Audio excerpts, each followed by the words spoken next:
దేవుని అపోస్తలుడైన పౌలు సువార్త ప్రకటించినందుకు బంధించబడ్డాడు.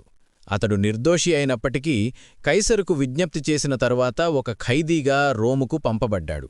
ఈ సముద్ర ప్రయాణం ప్రమాదకరమని అతడు వారిని అనేకసార్లు హెచ్చరించాడు, కాని ఎవరూ వినలేదు.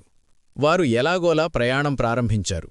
అప్పుడొక భయంకరమైన తుఫాను చెలరేగింది. గాలి భీకరంగా వీచింది. అలలు ఎడతెగకుండా విరుచుకుపడ్డాయి.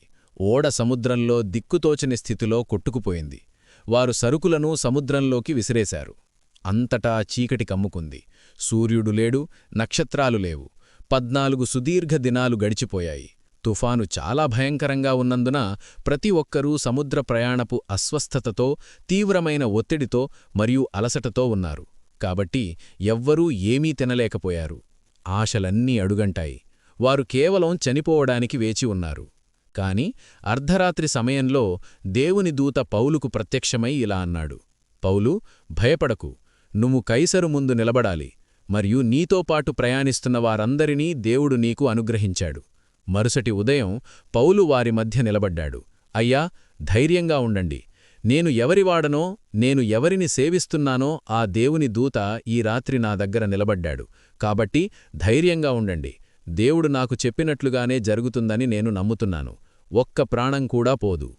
ఆ క్షణం నుండి పౌలు వారికి ఆధ్యాత్మిక నాయకుడయ్యాడు. ఆహారం తీసుకుని బలం పుంజుకోవాలని అతడు వారిని ప్రోత్సహించాడు.